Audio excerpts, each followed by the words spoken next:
What is up guys, it's your boy Solheim here, back with another World of Warcraft video for the War Within. Now today I want to start talking about examples of very specific examples of how to make gold in the War Within. There's going to be a couple of these videos leading up to the launch to give you guys some ideas of exactly how you can make gold when the expansion comes out. In this video series we'll be covering professions, crafting, farming, and even how to make gold without professions as well. It's going to be a bunch of different methods of which you can use to make gold in the War Within. Now, real quick, before we do that, I wanted to say thank you to Zygor for letting me be an affiliate with them. I've been using Zygor for quite a while now, and if you want to check it out, the link will be down below. When you purchase any of their products with my code or with my link down below, I will get a significant kickback from your purchase. It's a good way to support me and get yourself one of the best add-ons in World of Warcraft at the same time. If you're thinking about how to level alts or even how to level your main, Zygor has you covered. They have a leveling guide built into their add-on. They have profession guides, they show you how to use professions, like how to do crafts, and they have gold making aspect as well when it comes to professions and even which farms to do. It is really a gold making add-on, or like it's really an add-on that has everything in one place. It has gold making, questing, leveling, transmog farming, collections, you name it. They have so many things, even dailies and reputation guides as well in their add-on. There's so many things in one place. It's easy to access and it's super user friendly. Yeah, it's just a really good add-on to have. So once again, if you want to check it out, the link will be down below in the video description or the pinned comment, and if you do get it through my link, once again I get a kickback, so thank you so much. It's a good way to support me and get yourself a really good add-on in the game itself at the same time. Additionally, I have a gold making guide for the War Within if you want to have access to even more gold making stuff and specific examples of how to use professions to make gold in the War Within, even farming as well, the best gold farms you can do at launch. Check it out, the link will be down below as well. Either way, let's talk about one way to make gold in the War Within, and for this one we're going to be using tailoring. So for this gold making method, you want to have tailoring, as we just mentioned, and you want to focus on crafting the specific bags that we now have access to in the War Within. We basically have brand new profession bags, like for example the Severed Satchel.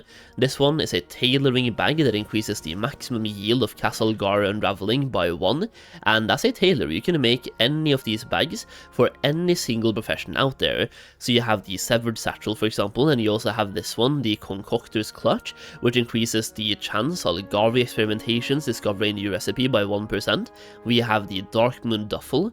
Transcribing a Castle Guard Darkmoon card has a 5% chance to give you one more. And then you have Excavator's Haversack. The cooldown of Overload and Power Deposit is reduced by additional 1% when mining as well. And all of the things these bags are doing might still get changed until the launch itself, as might the reagents required to make the bags. That being said, making the bags will be a very good way to make gold, because every single one of, everyone will want to have one of these bags. Everyone. If you're a jeweler, you're a jewel crafter, you want to have this one. Increases the maximum yield of crushing gemstones from Algari crushing by 1. Everyone will want to have these bags. They are 36 slot bag, and they give you a brand new ability, or like an enhancement kind of, to your profession. There's just no reason not to have these bags. Here as well, increases the yield of piles of rusted scrap from most sources by 1. Being a tailor, you can make these bags for any other profession out there. That being said, as of right now, and I believe this will count at launch as well, they are bound on pickup, so you'll be making this through crafting orders for other people, and as you can see, there's no quality attached to them. There's no multi-craft, no concentration, because once again, no quality attached. The only stat that is relevant here is resourcefulness. That being said, resourcefulness is quite important, so when it comes to crafting these bags, you want to make sure you have as much resourcefulness as you can. Get yourself a tailoring tool with the resourcefulness, get yourself 2 accessories, also with resourcefulness, and now you're good to go. Spam focus resourcefulness like never before, because once again, that is the only stat that is relevant. It's the only important stat, and it is a pretty important stat, like getting to save some ribbons for example, will be insane. And same with the Weaver Cloth bolts, well that one might not be that insane, but the Sanctified Alloys. being able to save some of the cost to make these bags will be absolutely crucial, and will make you way more gold. Well, won't really make you gold, but will save you gold, because now you get materials back when crafting. Now, when it comes to where to spend your knowledge points, when it comes to this specialization, you only really have 2 builds you want to go for. You want to go into quality fabric, and over here you only care about putting in enough points to here. That's going to be 25 out of 30. This will teach you to craft the severed satchel and use finishing reagents to improve your specialty item craft. Now, the only thing you care about here is the severed satchel, that is the tailoring bag you want to make.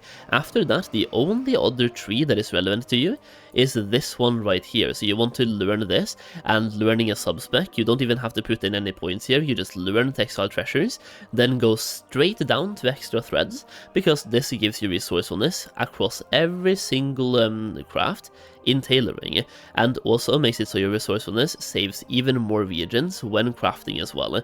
So resourcefulness and also quality fabric to get 25 points in to learn the severed satchel. After that, now you're good to go. Just get yourself the best tools, the best accessories, and always make sure to have resourcefulness on them as well. And now you can, for example, make this one.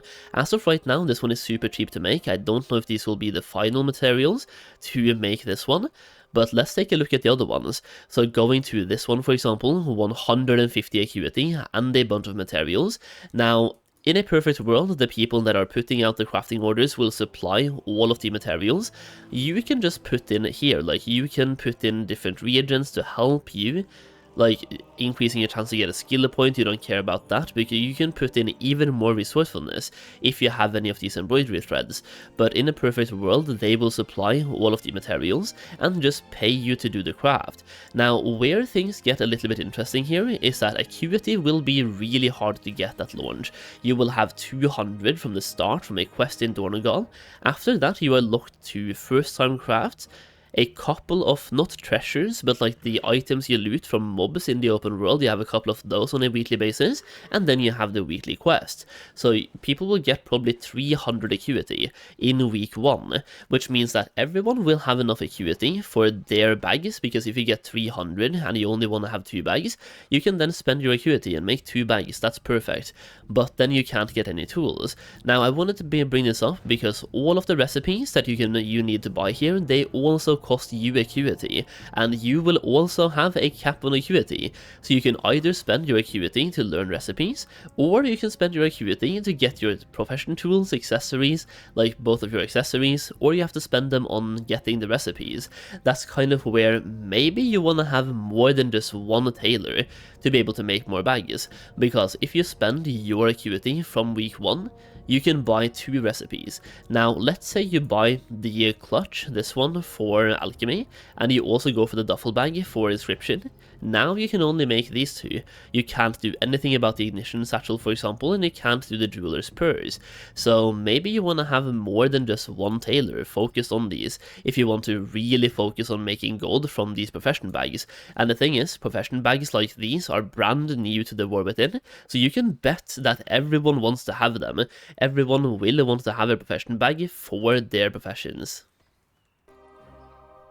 So going through real quick here, let's take a look at where they can all be obtained. So you have the Concoctor's Clutch.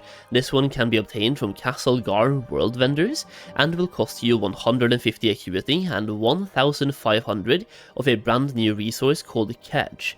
And that's kind of a, that's in the last zone of Ashkahet at the City of Threads, where you want to farm a brand new kind of currency that you will then use in that place, and 1,500 is quite a lot. For the Dark Moon Duffel, you have the same thing, Castlegar world vendors, and 150 Acuity and 1.5k Kedge. And then we have this one, for example, the exact same thing, so 150.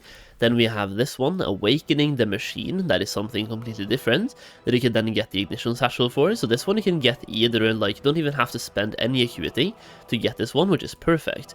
Then we have this one, same thing, City of Threads and 150 Acuity and 1.5k Kedge. For the Magically Infinite Messenger, it's the same thing, City of Threads and the same currencies.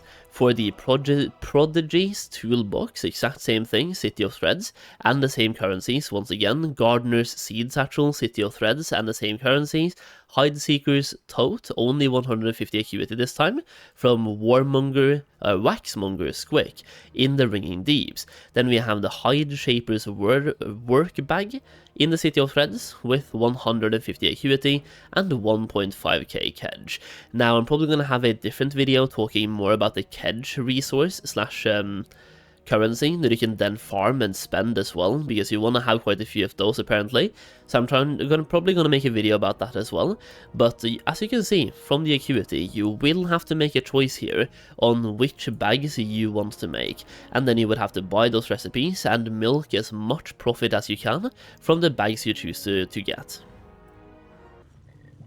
Now, once again, I'm making this video from the beta here, so both the reagents required to craft these items, and even the items of which, or the cost of which to buy the recipes, might get changed before the launch. So when the launch comes out, just make sure to go to your tailor, go to unlearned recipes, and double check. If the acuity cost for the recipes is still there, this will be a really exclusive way to make gold, and that will just basically semi-guarantee the profit behind these crafts. It's going to be a super great way to make gold with tailoring, and a super unique way as well. A bunch of people will be using tailoring for other ways to make gold, so this will be a really untapped market, because a bunch of people are using tailoring for example, cooldown crafting, where they spend their knowledge points completely different, and they focus on completely different crafts, and they spend their acuity in a different way as well. So either way, I just wanted to highlight this gold making method for you guys. Hopefully you enjoyed the video. If you did, leave a like down below, and let me know how you're gonna make gold at the launch in the comments as well. As always, thank you for watching. I will see you again in the next video very soon.